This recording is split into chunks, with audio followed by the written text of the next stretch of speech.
الرحمن الرحیم. فرمایا کہ اعمال صالحہ اور وظائف کا اختیار کرنا آسان ہے مگر گناہوں کو چھوڑنا مشکل معلوم ہوتا ہے. حالانکہ گناہوں کے اثرات سے نیکیاں ضائع ہو جاتی. اعمال صالحہ وظائف کا کرنا آسان ہے، گناہوں کو چھوڑنا مشکل ہے. حالانکہ گناہوں کے اثرات سے نیکیوں کے اثرات بھی ضائع ہو جاتے. جب آدمی کی زندگی بدلتی ہے، کچھ توبہ کی توفیق ہوتی ہے تو کچھ نیکیاں تو آ جاتی ہیں، لیکن لگے بندے گناہ چھوڑنے کے لیے تیار نہیں ہوتا. نتیجہ یہ ہے کہ وظائف بھی چل رہے، اعمال صالحہ بھی چل رہے، گناہ بھی چل رہے، نیکیوں کے اثرات اس کی زندگی پہ نہیں پڑ رہے، وہ ضائع ہو جاتے. دودھ ڈالتے رہیں بالٹی میں، نیچے سوراخیں بھی چھوڑ دیں تو بالٹی کے سطح دودھ میں بلند تو نہیں ہوگی، وہ تو ضائع ہو رہا ہے نیچے سے. ایک ایک قطرہ ڈالے، ساری سوراخیں بند کر دے، ایک نہ ایک دن اس کی دودھ کی سطح بہت بلند ہو جائے گی. اسی طرح فرائض اور واجبات پر ہی اکتفا کر لے، گناہ نہ کرے، ایک دن انشاءاللہ نیکیوں کے نور کی وجہ سے ایمان کی سطح بہت بلند ہو جائے گی. ایمان کے نور کی سطح بہت بلند. فرمایا ایک شخص تمام نیک اعمال کرتا ہے مگر گناہوں سے نہیں بچتا، اس کی مثال ایسی ہے دوا تو پیتا ہے مگر پرہیز نہیں کرتا، اس کو شفا ہوگی؟ خود فیصلہ. فرمایا کافروں کے آپس میں دوستی اور طرح کی ہوتی ہے، یعنی صرف دنیا کے اغراض سامنے ہوتے ہیں. کافروں کی دوستی اور طرح کی ہوتی ہے، یعنی صرف دنیا کے اغراض سامنے ہوتے ہیں. لیکن ایمان والوں کی آپس میں دوستی کی علامات حق تعالیٰ نے یوں فرمائے والمؤمنون والمؤمنات بعضهم اولیاء بعض یأمرون بالمعروف وینہون عن المنکر. ایمان والے بندے آپس میں ایک دوسرے کے اولیاء اور دوست ہیں، ایک دوسرے کے دوست ہیں جن کی شان دوستی یہ ہے کہ ایک دوسرے کو بھلی باتوں کا حکم کرتے ہیں، بری باتوں سے روک ٹوک کرتے ہیں. اگر دنیاوی اغراض کے لیے تعلقات ہے تو وہ تو کافروں کے مشابہ، وہ کافروں کی طرح دوستی ہے. تعلقات کی بنیاد بھی وہی ہے. افسوس کہ آج کل ہم برائیوں کو دیکھ کر خاموش رہنے کو دوستی کا حق سمجھتے ہیں اور ڈرتے ہیں کہ میں کچھ کہوں گا تو صاحب ناراض ہو جائیں گے. آج کل دوستی کا حق سمجھا یہ جاتا ہے کہ میاں کرنے لگا کوئی بات، اپنی دوست ہے.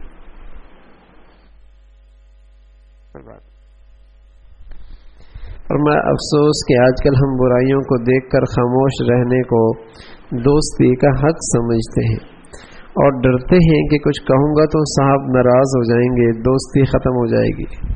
سنیے آگے، اس جرم کی سزا یہ ملتی ہے کہ ان کے قلوب آپس میں ایک دوسرے کے احترام سے خالی ہو جاتے. اور سچ عرض کروں، یہ معاملہ باپ بیٹے کا بھی ہے، میاں بیوی کا بھی ہے، بیوی شوہر کا بھی ہے، بھائی بھائی کا بھی ہے، دوست دوست کا بھی ہے. جب اللہ کا احترام کر کے اور اس کا لحاظ کر کے اسے گناہ سے نہیں روکا تو اللہ اس کے دل سے اس کا احترام نکال دیتا ہے. گناہ کی سزا بس اوقات اسی رخ سے ملتی ہے جس رخ کا گناہ ہوتا ہے، جس رخ کا گناہ ہوتا ہے. انہوں نے اللہ کا احترام اور لحاظ نہیں کیا تو ان کے دل بھی ایک دوسرے کے لحاظ سے خالی ہو گئے، احترام سے خالی ہو گئے. گناہ سے نہ روکنا. ہاں وہ ضرور ہے، بیٹے کو روکنا ہے وہ بھی حکمت سے، بیوی کو روکنا ہے وہ بھی حکمت سے، بیٹی کو روکنا ہے وہ بھی حکمت سے، دوست کو روکنا ہے وہ حکمت سے. حکمت کے تو اللہ نے تلقین فرمائی ہے، وہ تو تلقین فرمائی ہے. لیکن مداہنت کرنا، مداہنت کے گناہ دیکھتے رہنا اور اسے اہمیت ہی نہ دینا یا اس پہ خوشی کا اظہار کرنا، مداہنت اختیار کرنا، اس کی نحوست ہوتی ہے کہ پھر ایک دوسرے کے دل احترام سے خالی ہو جاتے، اور جب بھی انہیں تلقین کریں یا ناراضگی کا اظہار کریں تو ایک لمحے کے لیے نیت ٹھیک کر لے کہ میں یہ اپنی نفسانیت کی بنیاد پہ کر رہا ہوں یا اللہ کی خاطر کر رہا ہوں۔ بس اوقات نفسانیت کی بنیاد پر اگر تنقید ہوتی ہے تب بھی نقصان ہوتا ہے۔ ایک لمحے کے لیے کیوں کر رہا ہوں؟ اللہ کو راضی کرنے، اللہ کو راضی، اور اس اللہ سے مانگ بھی لے، اللہ اب تو سلیقہ بھی دے دے، اب تو سلیقہ بھی دے دے۔ اور اس کی تلقین میں خلوص کی نشانی یہ ہے کہ اس تلقین سے پہلے اپنے اللہ سے اس کے لیے ہدایت بھی مانگ لے، اپنے لیے مدد بھی مانگ لیا کر۔ اس تلقین میں خلوص کی نشانی یہ ہے کہ اس سے پہلے اللہ سے اس کی ہدایت بھی مانگے اور اپنے لیے اللہ سے مدد بھی مانگے، اس کی پھر برکتیں ہوتی ہیں۔ ورنہ اگر ہمیں راضی، اور عموماً یہی ہے، آج آپ دیکھیں دوستوں میں بھی خلوص نہیں ہے، خلوص بالکل نہیں۔ کیوں؟ اس لیے کہ ان دونوں کو دلوں میں اللہ کا احترام نہیں۔ جب اللہ کا احترام کا لحاظ نہیں کیا تو ان کے دونوں کے دل بھی ایک دوسرے کے احترام سے خالی ہو۔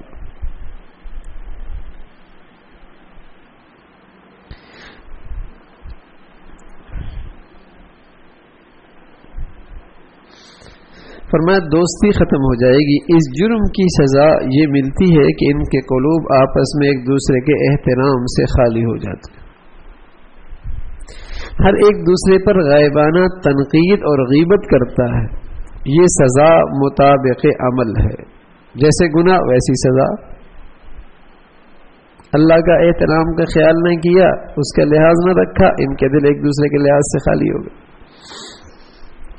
کیونکہ جو شخص حق تعالیٰ کے اوامر اور نواہی میں خاموش رہا، گویا کہ اس نے حق تعالیٰ کی عظمت کا حق ادا نہیں کیا، پھر اس کا احترام دلوں سے کیوں نہ اٹھ جائے، پھر اس کا احترام دلوں سے کیوں نہ اٹھ جائے۔ ارشاد فرمایا اگر کسی کار کے انجن میں پیٹرول بھر دیا جائے مگر پیٹرول کی ٹینکی میں سوراخ ہو جس سے پیٹرول سڑکوں پر گرتا رہے، کچھ دیر چل کر کار کھڑی ہو جائے گی۔ اس طرح سالک، اللہ کے راستے میں چلنے والا، ذکر کی انوار سے اللہ کا راستہ طے کرتا ہے۔ ذکر پیٹرول ہے، اللہ کا راستہ طے کرتا ہے، لیکن اس کی ٹینکی میں بھی سوراخ ہے، آگے جا کے رک جائے گا۔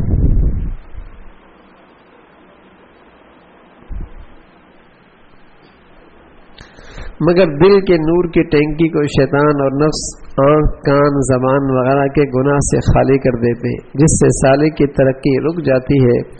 پر ہر گناہ کی عادت سے سچی توبہ ضروری، ہر گناہ کی عادت سے سچی توبہ ضروری۔ فرمایا جس طرح نیکی اور ثواب کا کام مطلوب ہے، اسی طرح اس کے ثواب کا بقا بھی مطلوب ہے۔ صرف نیکی کر لینا کافی نہیں، اس کو بچا لینا، مرتے دم تک ساتھ رکھنا، یہ بھی مطلوب ہے۔ زبان کی حفاظت نہ کرنے سے، غیبت کے سبب سے یا اذیت مخلوق کے سبب سے اس عورت کا کیا حال ہوا جو نماز، روزہ اور کثرت عبادت کے باوجود بھی جہنم کے لائق ہوئی۔ نماز بھی پڑھتی تھی، روزے بھی رکھتی تھی، لیکن غیبت کرتی تھی، مخلوق کو ایذا پہنچایا کرتی تھی، تو نماز روزہ بھی کام نہیں آیا۔ تو اس سے بھی بچنا ضروری، حدیث میں وارد ہے، بس ثواب کو ضائع کرنے والے اسباب سے بچنا بھی ضروری ہے، یعنی گناہوں سے حفاظت کا اہتمام، بالخصوص حقوق العباد کا اہتمام، بالخصوص حقوق العباد کا اہتمام۔ عموماً جو لوگ عبادات کے اہتمام کرتے ہیں ان کے ہاں اللہ کی نافرمانی کم ہوتی، اللہ کے حق کم ضائع ہوتے، لیکن انہیں مخلوق کے حقوق ضائع ہونے کی پرواہ نہیں ہوتی۔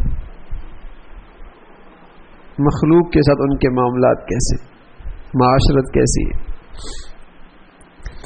فرمایا نصیحت بار بار کرتا رہے، کبھی بہت دن کے بعد اس کا اثر ظاہر ہوتا ہے۔ پھر یہ عقائد ارشاد فرمائی، مولوی شبیر علی صاحب نے اپنے کسی عزیز سے سگریٹ کی عادت چھڑانا چاہی تو اس کو سگریٹ چھوڑنے پر نصیحت فرماتے رہے۔ 100 مرتبہ ان کی نصیحت نے موصوف پر اثر نہ کیا۔ جب 101 مرتبہ کی تعداد ہوئی تو انہوں نے سگریٹ پینا چھوڑ دیا۔ اس تجربے سے معلوم ہوا کہ ہمت نہ ہارنی چاہیے، کہتے رہنا چاہیے، پیار سے، محبت سے، موقع بموقع، موقع شناسی، وقت شناسی، کہتے رہنا چاہیے۔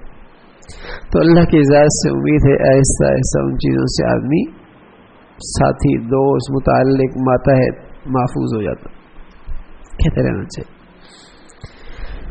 ارشاد فرمایا کوئی شخص کلیکٹر کو ناراض کر کے تحصیلدار کو نہیں راضی کرتا، یعنی اوپر والے کو ناراض کر کے نیچے والے کوئی راضی نہیں کرتا۔ لیکن ہم لوگوں کا کیا حال ہے، مخلوق کو راضی کرنے کے لیے حق تعالیٰ کو ناراض کرتا، حالانکہ چھوٹوں کو راضی کرنے کے لیے بڑوں کو ناراض کرنا سب کے نزدیک کم عقلی ہے۔ بھائی مشیر کو راضی کرے، صدر کو ناراض کر دے، کیا پاگل ہے؟ یہ تو مشیر کی بھی چھٹی کر دے گا صدر صاحب۔ تو یہ تو عقل کے بھی خلاف ہے کہ مخلوق کی خاطر اللہ کو ناراض کر دینا۔ ارشاد فرمایا سانپ جس عضو کو کاٹتا ہے آدمی مر جاتا ہے، کیونکہ اس عضو سے پھر تمام بدن میں زہر پھیل جاتا ہے۔ اسی طرح گناہ کا زہر جس عضو سے بھی معصیت کی جائے گی اس کا زہر تمام جسم میں سرایت کر جاتا ہے۔ ارشاد فرمایا تھانوی رحمۃ اللہ علیہ فرماتے تھے 2 کام کر لو میں ذمہ لیتا ہوں، تمہیں وصول اللہ نصیب ہوگا، تم اللہ تک پہنچ جاؤ۔ تھانوی رحمۃ اللہ فرمایا کرتے تھے 2 کام کر لو میں ذمہ لیتا ہوں وصول اللہ کا، تمہیں اللہ تک پہنچنا نصیب ہو جائے۔ نمبر 1 گناہوں سے حفاظت، نمبر 2 کم بولنا اور ذکر کے لیے خلوت کا اہتمام، کم بولنا اور ذکر کے لیے خلوت کا اہتمام۔ فرمایا کرتے تھے کہ جو 2 کام کر لیتا ہے میں ذمہ لیتا ہوں کہ اسے وصول اللہ و اللہ تک پہنچ جائے۔ نمبر 1 گناہوں سے حفاظت، نمبر 2 کم بولنا اور ذکر کے لیے خلوت کا اہتمام۔ 2 چیزوں سے بہت بچے، عورتوں اور امردوں سے، عورتوں اور امردوں سے، ان سے بہت بچے تو اس کی برکت سے اسے اللہ نصیب ہو جائے، عورتوں سے اور امردوں سے۔ ارشاد فرمایا دعا قبول نہ ہونے کا سبب حدیث میں یہ بھی مذکور ہے کہ عمل بالمعروف اور نہی عن المنکر یعنی نیکیوں کا پھیلانا اور برائیوں سے روکنا امت میں جاری نہ رہا تو عذاب عام ابتلا ہوگا اور دعا بھی قبول نہیں ہوگی۔ جب گناہوں کی روک ٹوک ختم ہو جائے گی تو عمومی عذاب ہوگا اور پھر وہاں دعائیں بھی قبول نہیں ہوں، وہاں دعائیں بھی قبول نہیں ہوں۔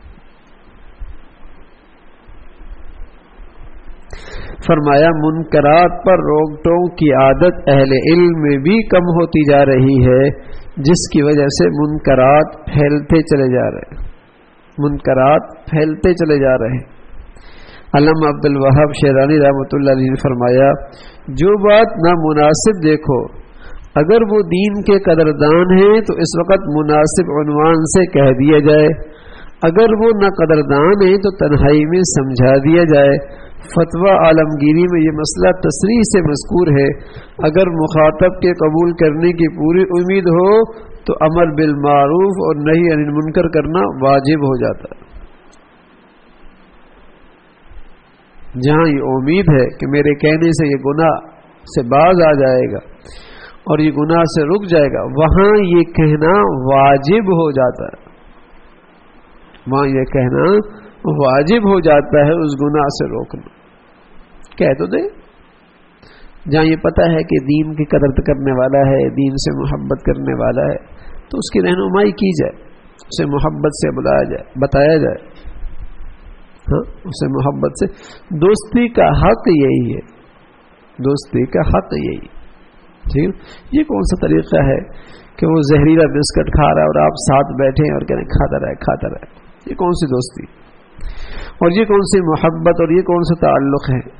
اس بیچارے کو پتہ ہی نہیں کہ اس میں سے زہریلے کون سے کھائی جا رہا ہے، یا اسے یہ اندازہ نہیں کہ اس کا نقصان کیا ہے اور کھائی جا رہا ہے، اور آپ اس کے دوست بھی ہیں اور آپ کا اس سے تعلق بھی ہے اور آپ کو اس سے محبت بھی ہے اور آپ اس کو اپنا خیرخواہ، آپ اسے اپنا خیرخواہ محسن بھی سمجھتے ہیں، یا آپ کو دعویٰ ہے کہ میں اس کا خیرخواہ اور محسن ہوں، تو پھر گناہ سے نہ روکنا اور پھر اسے اللہ کے نافرمانی سے نہ روکنا، یہ تو کوئی صحیح نہیں ہے اور کوئی خیر خواہی نہیں.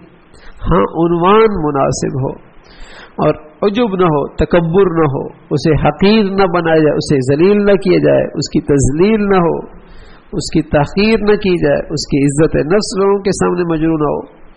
اچھے عنوان سے، اچھے عنوان سے. مریض کے ساتھ بھی آپ خیر خواہی کرتے ہیں، ذلیل تو نہیں کرتے، اسے بھی آپ مریض سمجھیں، اور مریض مقابلے میں آپ اپنے آپ کو بڑھیا نہیں سمجھتے، بلکہ یہ خیال ہے ہوتا ہے کہ میں کل بیمار نہ ہو جاؤں، میں کبھی بیمار نہ ہو جاؤں، تو اسے بیمار ہی سمجھیں، اسے کی حقارت بھی نہ ہو، اس کی تذلیل بھی نہ ہو اور اس سے نفرت بھی نہ ہو. اگر طبیب حکیم سے مریض سے نفرت کرنے لگ جائے تو علاج کیسے ہوگا؟ علاج کیسے ہوگا؟ نفرت بھی نہ ہو. تو لیکن مناسب عنوان سے جن سے تعلق ہے انہیں ضرور گناہ سے روکے اور اللہ کی نافرمانی سے بچنے کی تلقین کرے.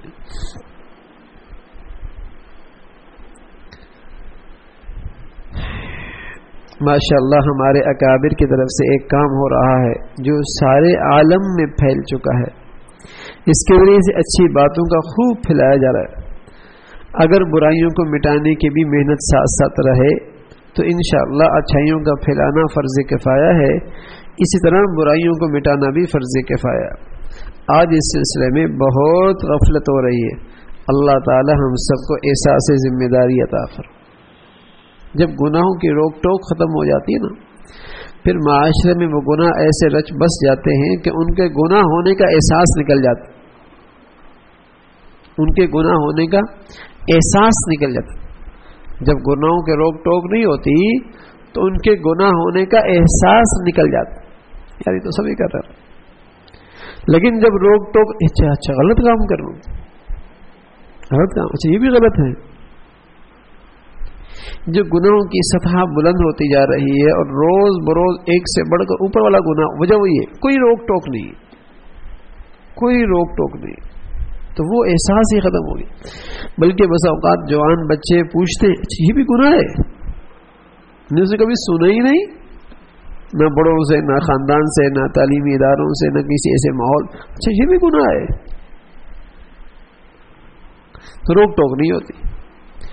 تو بھئی اللہ ہم سب کو گناہوں سے بچنے کی توفیق نصیب فرمائے اور اچھے انداز سے اور سلیقے سے اپنے اپنے ارد گرد ماحول کے اندر ان گندگیوں کو مٹانے کی بھی توفیق نصیب فرمائے. اللہ عمل کی طرف. اللہم لک الحمد کلو ولک الشکر کلو، اللہم لک الحمد کلو ولک الشکر کلو، اللہم اعنا علی ذکرک و شکرک و حسن عبادتک، اللہم اعنا علی ذکرک و شکرک و حسن عبادتک، اللہم ارزقنا فهم النبیین و حفظ المرسلین و الہام الملائکۃ المقربین وجعلنا من الشہداء والصالحین.